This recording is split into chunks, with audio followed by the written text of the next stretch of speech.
friends. Um, some of you have asked how this week has went. Some of you are concerned because I haven't posted anything. Um, this is going to be a little long, but to make the first part of the long story short, this week was a long week. Um, we have had a lot of stuff that has been thrown in our direction, a lot of stuff to digest. Um, the reason why it took me so long to do the post, because normally the post would be up already. This is the day after my appointment, so usually I try to get that information out to people about how the clinical trial is going, that kind of stuff. But when I thought about doing the post this time, I thought maybe this would be a perfect time to do a video, even though this is completely out of my comfort zone, and I wasn't sure. I went back and forth, but I think that people need to see the raw emotions. I think people need to see, is she really upset? Um, is her expressions what we would expect? Is things okay? Because I think, when you're talking on the phone, a lot of things get jumbled up, especially through text. You can't really see the raw emotions, but with, face to face on the camera, it's easier to get that. Then I thought, oh my God, I'm not going to do that because then I have to do my makeup and then I have to do my hair and then that's going to take longer. And then I finally concluded that cancer has its good times and cancer has its bad times. And it's both pretty and ugly. And that's weird to say, cancer being pretty, but it has its moments. So I decided you are going to get the good and the bad and the pretty and ugly with me today. So yay you! I will start out by, and I have notes on my phone. So that's why I'm looking down. I'll start out with a cardiology appointment. It went well. The cardiologist came in and looked at the EKG and said there's nothing on here that's abnormal. She said that it is spitting out. So if you haven't seen an EKG, in the middle, it has like the line that, shows your heartbeat or heart rate or whatever, or heart rhythm, I guess. And then at the top left-hand corner, it shows like different numbers, like your heart rate, what it is, and a couple other different things that it's important stuff, I guess. Stuff that I don't understand. But anyway, she said that even though it was spitting out different things up at the top, beside of those numbers, it didn't necessarily mean that those were true because the numbers were showing that it was fine. But doing her due diligence, which is something that MD Anderson always does, she sent me for an echocardiogram just to make sure that everything was okay and they weren't missing anything, because it would suck to go back and be like, oh, well, we could have caught this on an echocardiogram. The echocardiogram shows normal heart function with an ejection fraction of 59%. Normal is greater than 50%, so we're good there. The next thing was the IR appointment. They aren't exactly sure what's going on with the stuff that's in my brain without opening me up. According to the doctor that I spoke with, no neurologist is going to open me up if I have cancer. So he said the next best thing for that is to do a procedure. Excuse me. So we're waiting for the procedure to be scheduled. It is called an IR cerebral angiogram 6 vessel. And from what I understand with that, they will actually take a catheter type thing up through my groin all the way up to my brain.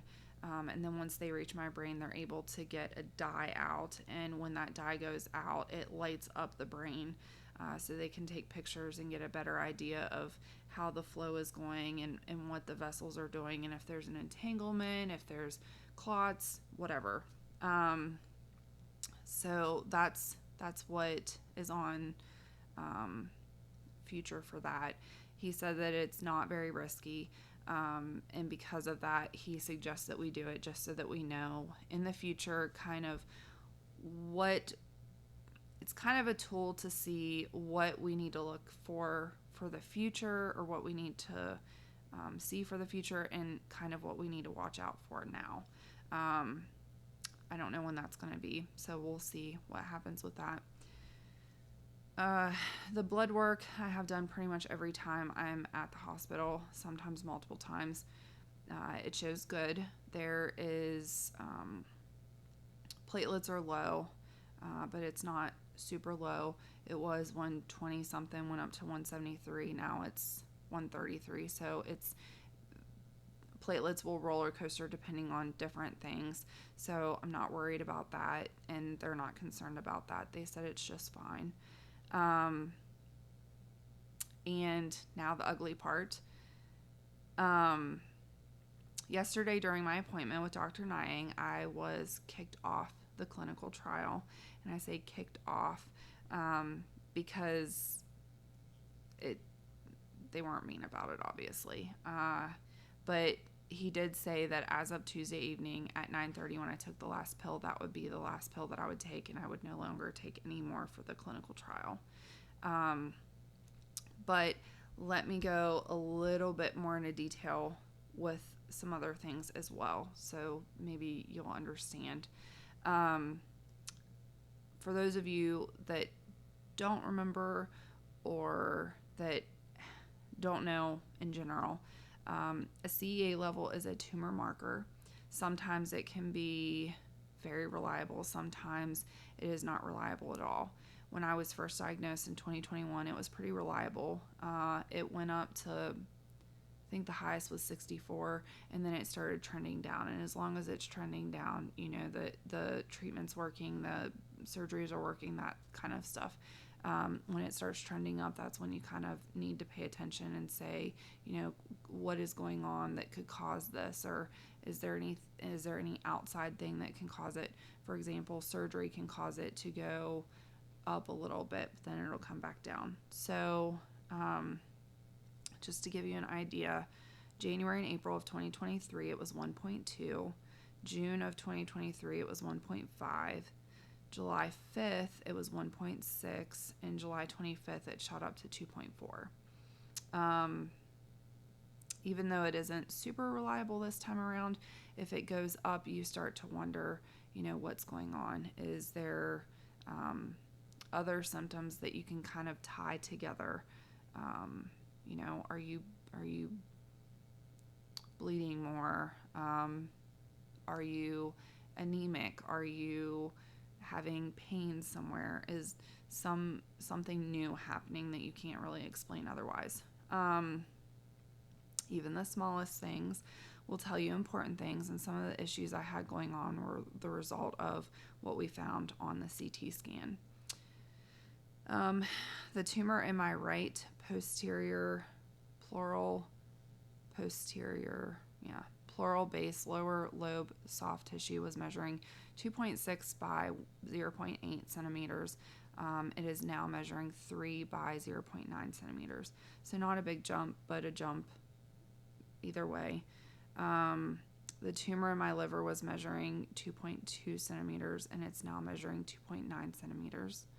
The tumor in my diaphragm was measuring 2.7, and that is now measuring 3.1. And just a quick thing on that, I have been with breaths in, sometimes deep breaths, like if I can feel a sharp pain in my diaphragm. That is now answered with, there's a little bit of growth there. Let me see where I was at. The tumor in my peritoneal was measuring 2.1 by 1.8. It is now measuring 2.3 by 1.8.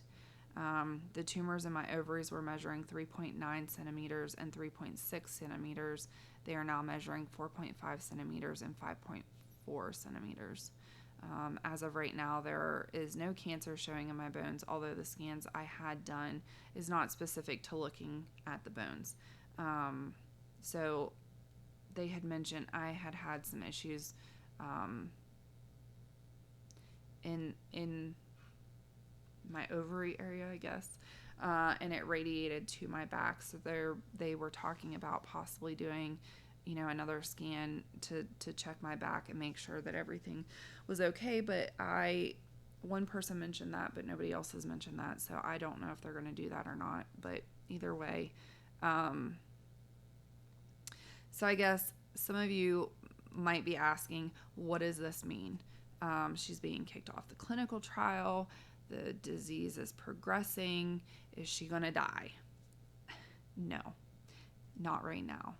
I'm healthy. I mean, the doctor looked at me and said, if I were to see you in the airport or in the store or wherever, I would not think that you had cancer or that you were a cancer patient. So he said, you definitely have that going for you, which makes me feel a little bit better, but obviously there's still cancer, so we got to do something about it. There is a new trial that we are looking at. We talked to him about one that he wants me to get on, but he said that that's probably going to be about 3 to 4 months, and he doesn't want me on nothing during that time. So there is another treatment that is kind of an in-between, but if you get on this treatment and it continues to work, they're not going to take you off of it. It's kind of like if it's not broken, don't fix it type of thing. That clinical trial is called EPHA2 gene targeting using neutral liposomal small interfering RNA delivery. The drug is designed to shut down the activity of a genetic biomarker called EPHA2. There's 2 downfalls to this. They're both pretty big, so I put the biggest on my notes, but I think that they're both equally big, and what makes it a big decision for us. The first thing is, it is a MD Anderson made drug. Their scientists make it there. So that means that I would have to have the drug given via IV over a 120-minute time frame twice a week.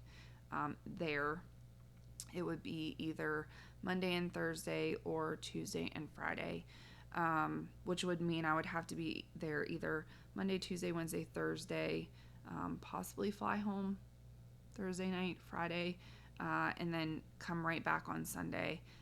And then, the other alternative would be Tuesday and Friday, which would mean I would be there Tuesday, Wednesday, Thursday, Friday, fly home possibly Friday, fly back on Monday. So I would have to live in Texas during this time. It does mention somewhere 3 to 6 months. I'm not positive on what that is. We've sent a couple of questions to the clinical trial team. I have not heard back from them yet.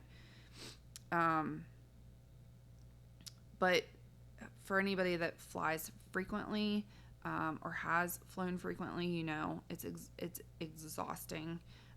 Jet lag is a real thing. It takes you at least a day or two to kind of get used to things. So that would be a lot of flying. The other alternative would be, Josh coming down to see me, but I don't know if that's an option for the kids, especially with school coming up, obviously. So it would be time away from them as well, time away from, the girls, Arya and Sansa. The other part of this is, when I was on the clinical trial with Mirati Therapeutics, they covered certain things. They covered a percentage of, the stay in Texas, depending on if it was an Airbnb, a hotel, house, an apartment, whatever. They covered part of the travel, up to a certain amount with flights, up to a certain amount with gas up to a certain amount with,